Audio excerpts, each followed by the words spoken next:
Hello दोस्तों, लक्ष्य classes में आपका स्वागत है। आज पढ़ेंगे BSTC 2022 के में समास। क्या पढ़ेंगे हम? समास पढ़ेंगे आज। जैसे सामासिक पदों की रचना और समास विग्रह, ये हमारा टॉपिक है। हमारे चैनल को सब्सक्राइब करें, वीडियो को शेयर करें और वीडियो को लाइक करें। कमेंट में एक अच्छा सा कमेंट भी दें। चलो चलते हैं, हमारा टॉपिक स्टार्ट करते हैं। चलो,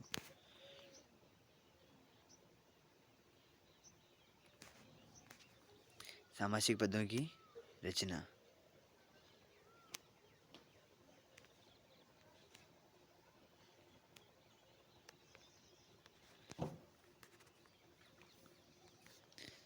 आज हम पढ़ेंगे भी सामासिक पदों की रचना और समास विग्रह। समास शब्द किससे मिलकर बना हुआ है वो हम देख लेते हैं अभी। समास सम प्लस आ से मिलकर बना हुआ है। समास सम का अर्थ होता है पास और आस का अर्थ होता है बैठना, अर्थात इसका अर्थ हुआ पास पास बैठना यानी मिलना।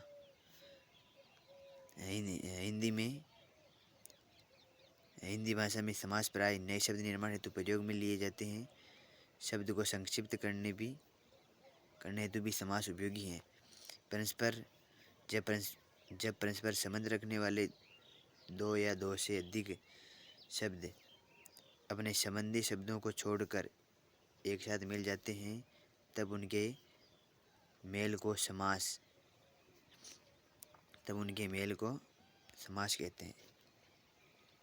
यानी कि ये मान लो दो शब्द हैं और ये दो शब्द मिल जाते हैं, तो इनके मेल को, ये जो संबंध रखते हैं, दो शब्द आपस में संबंध रखते हैं और वो शब्द मिल जाते हैं, उसे समास कहते हैं। उन मिले हुए शब्दों को सामासिक पद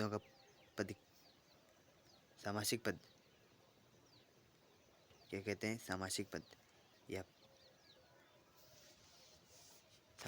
या फिर समस्त पद कहते हैं। क्या कहते हैं? समास, यानी कि इन दोनों को मिले हुए तो उन्हें कहेंगे समास, और यदि मिले हुए शब्द को हम अलग करेंगे तो उन्हें हम कहेंगे समास विग्रह। इन शब्दों को अलग अलग करने की रीति को समास विग्रह क्या कहेंगे? समास विग्रह कहते हैं, यानी समास विग्रह। जैसे कि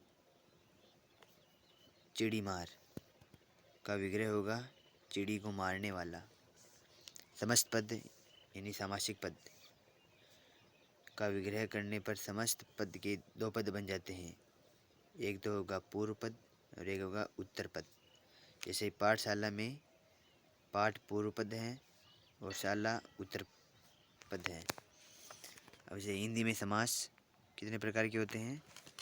हिंदी में समास 6 प्रकार के होते हैं। पहला अव्ययी भाव समास, दूसरा तत्पुरुष, तीसरा कर्मधारय समास, चौथा बहुब्रीहि समास, पांचवा है द्वंद्व समास, छठा है द्विगु समास।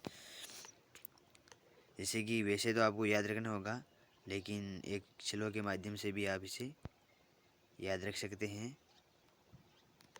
जैसे कि श्लोक है ये,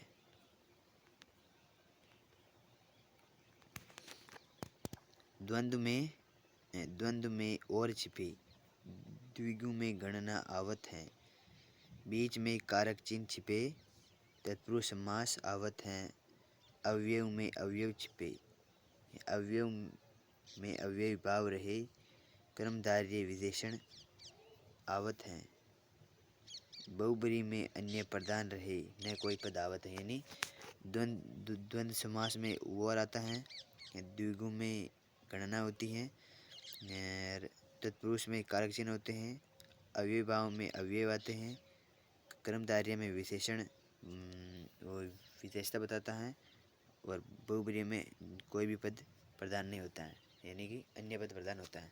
चलो हम स्टार्ट करते हैं। पहला हमारा पहला है अव्ययभाव समास। क्या है? अव्ययभाव। इस समास में पहला पद अव्यय होता है, यानी कि पहला पद प्रधान होता है। यानी कि प्रधान कौन सा होता है? पहला पद प्रधान होता है। पहला पद प्रधान होता है। इस समास में पहला पद अव्यय होता है तथा वही महत्वपूर्ण होता है। दूसरा पद संज्ञा या कुछ भी हो सकता है। प्रथम पद के साथ मिल जाने पर समस्त पद ही अव्यय बन जाता है। अव्यय समास को समझने से पूर्व अव्यय यानी अविकारी शब्द यानी अव्ययभाव यानी अव्यय यानी अविकारी शब्दों का ज्ञान आवश्यक है। अव्यय शब्द वे शब्द हैं जिन पर काल, वचन, पुरुष, लिंग आदि का कोई प्रभाव नहीं पड़ता अर्थात रूप परिवर्तन नहीं होता। ये शब्द जहाँ भी प्रयुक्त किए जाते हैं वहाँ उसी रूप में ही रहेंगे। जैसे यथा, प्रति, आ, हर, बे, बिन आदि ये शब्द अवयव शब्द है। अवयव समाधि के उदाहरण है जैसे कि यथा रूप यानी रूप के अनुसार। ये अवयव है। पहला पद अवयव। यथा रूप, रूप के अनुसार। यथा योग्य, जितना योग्य हो। यथा शक्ति, शक्ति के अनुसार। प्रतिक्षण, प्रत्येक क्षण, प्रत्येक, एक एक। आमरण, मरण तक। इसमें आ अवयव हैं। आ जन्म, जन्म से लेकर अवयव भाव समास हो गया। अब है जैसे कि तत्पुरुष समास, जिसमें पहला पद संख्या अथवा विशेषण होता हो, द्वितीय पद अर्थ की दृष्टि से प्रधान हो। अव्यय भाव में पहला पद प्रधान था और यहाँ पर द्वितीय पद प्रधान है। तत्पुरुष में होगा द्वितीय पद। तत्पुरुष में इन्हें द्वितीय पद प्रधान होगा।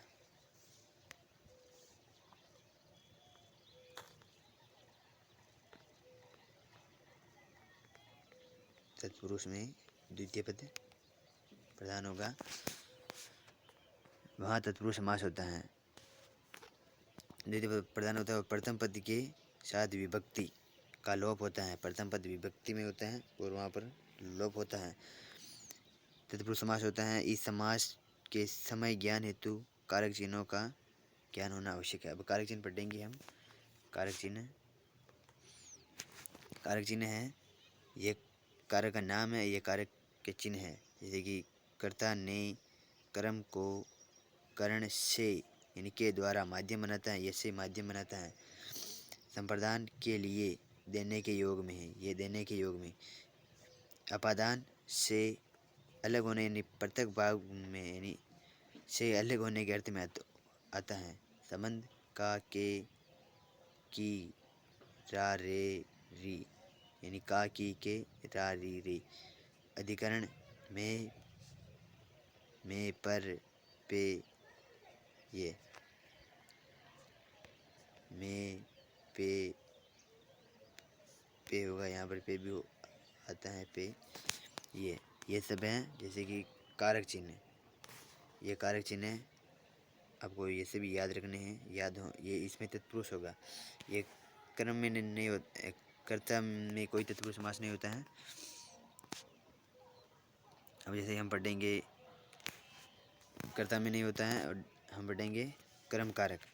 कर्म कारक जैसे हमने पढ़ा कर्ता ने कर्म को, तो इसमें होगा को आएगा। ये समस्त पद और ये विग्रह है। जैसे यश प्राप्त यानी यश को प्राप्त, ये को आ गया, यश को प्राप्त। पद प्राप्त, पद को प्राप्त। ग्रामगत, ग्राम को गत। तीसरा होगा ये होगा करण कारक।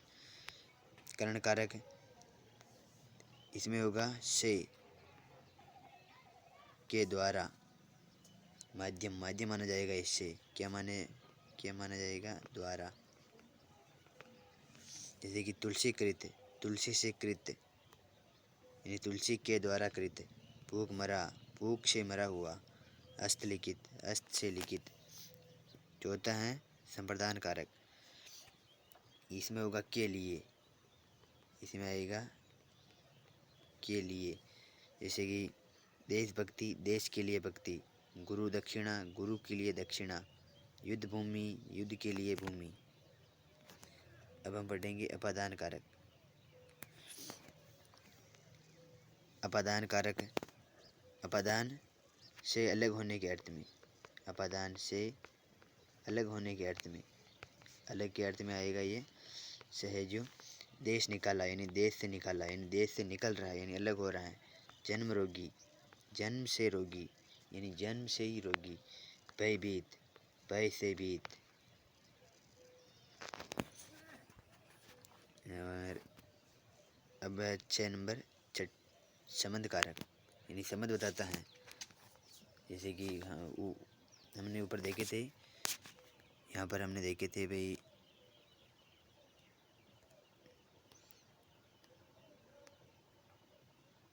ये का की के, ये है भाई, ये देख लो आप भी, ये का की के रा री रे, ये तो है संबंध कारक। और ये है अधिकरण में मैं पे पर।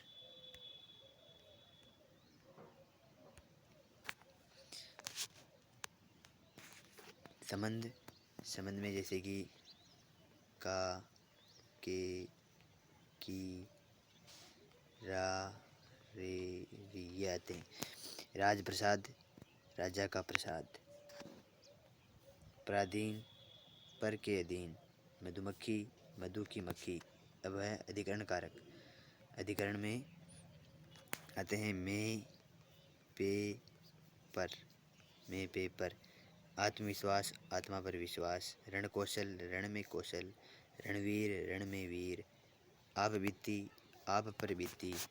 और अभी इसका ही एक आता है, तत्पुरुष का ही भाग है, न्यय तत्पुरुष समास। जैसे कि उपरीत के अलावा तत्पुरुष समास का एक अन्य भेद न्यय तत्पुरुष समास है।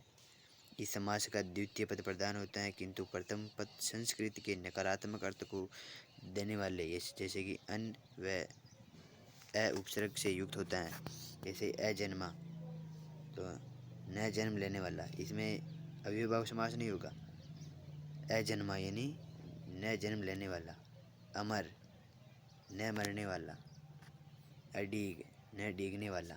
ये न या तो फिर अन आएगा या फिर अ आएगा, उपसर्ग, आगे उपसर्ग लगे होते हैं। अगला हम पढ़ेंगे कर्मधारय समास।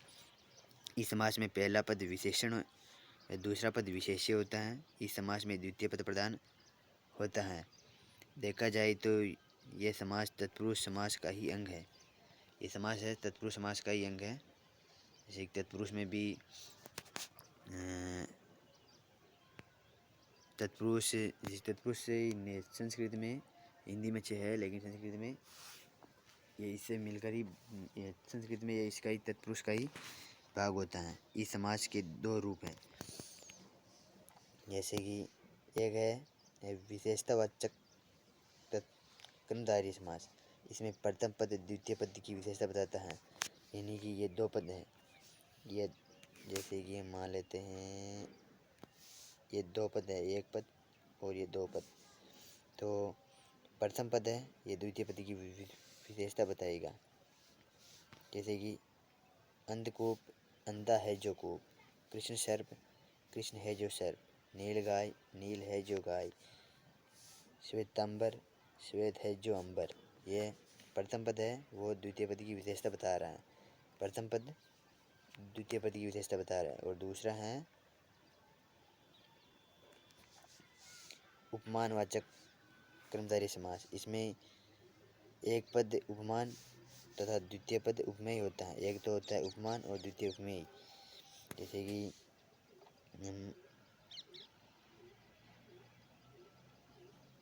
मुखारविंद यानी अरविंद रूपी मुख, अरविंद रूपी मुख। मृगनयन, नहीं मृगनयन है ये, मृगनयन, मृग के समान नयन, नयनों वाली, यानी मृगनयनी है ये शायद, ये मृगनयनी है।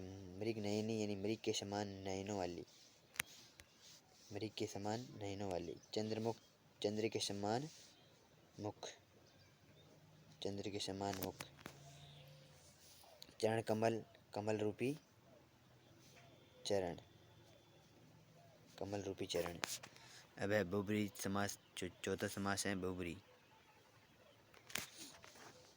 बहुब्रीहि समास, जिस समस्त पद में कोई पद प्रधान नहीं होता और सारा समस्त पद किसी अन्य के विशेषण के रूप में प्रयुक्त होता है, बहुब्रीहि समास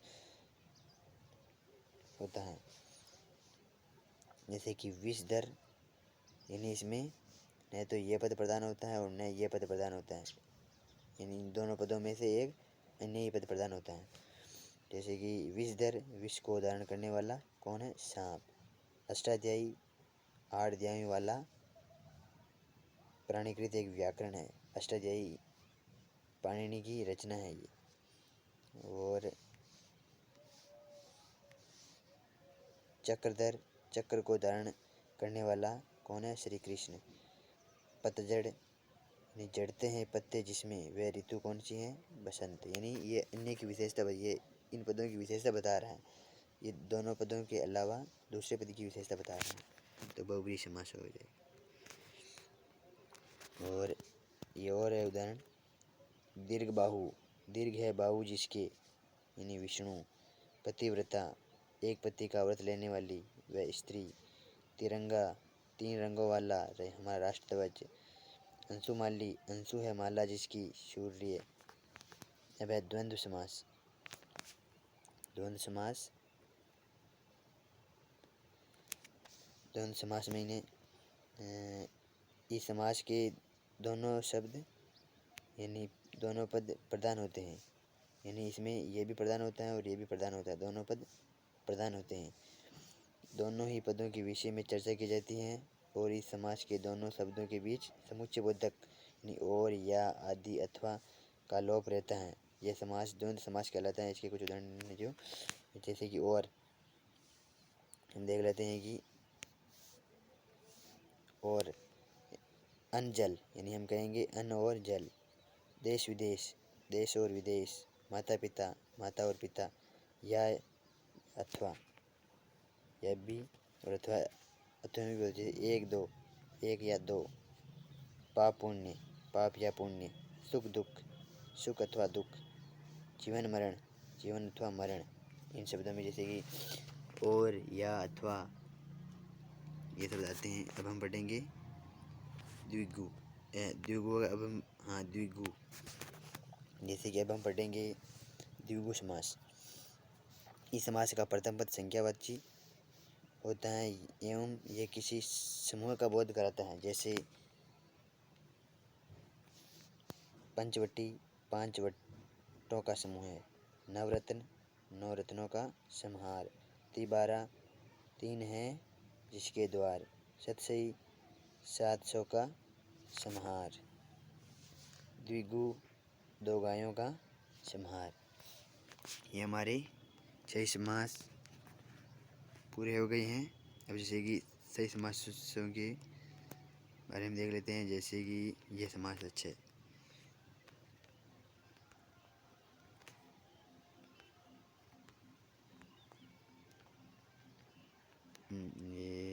ये समास है अभी, ये 6 समास है। पहला हमने पढ़ा अविभाव समास, जिसमें प्रथम पद प्रधान होता है। इसमें प्रथम पद प्रधान होता है और सिर्फ अव्यय शब्द होते हैं। क्या कौन शब्द होते हैं? अव्ययी, अव्यय शब्द होते हैं। इसमें द्वितीय पद प्रधान होता है। कर्मधारय में भी द्वितीय पद प्रधान होता है। इसमें वो कारक चिन्ह होते हैं, कारक चिन्हों का लोप होता है। इसमें विशेषता बताता है या फिर उपमा, जैसे उपमा दी जाती है, उपमेय उपमान होता है। इसमें बहुब्रीहि में दोनों पद प्रधान नहीं होते हैं। दोनों पद, यह पद और यह पद भी प्रधान नहीं होता है। और द्वंद्व समास में इन्हें, द्वंद्व समास के अंदर, द्वंद्व समास में दोनों पद प्रधान होते हैं, दोनों पद प्रधान होते हैं। और द्विगु, द्विगु के अंदर आप याद रखना गणना होती है। क्या होती है? गणना होती है। द्विगु ग, द्विगु ग यानी गणना होती है। ऐसे आप याद रख सकते हैं। द्वंद्व, द्वंद्व यानी दोनों पद प्रधान होते हैं। बहुब्री में दोनों पद प्रधान नहीं होते हैं। कर्मधारय में दूसरा पद प्रधान होता है, तत्पुरुष में दूसरा पद प्रधान होता है, अव्ययभाव में प्रथम पद प्रधान होता है। चलो दोस्तों, आज का वीडियो समाप्त हुआ। अब हम चलते हैं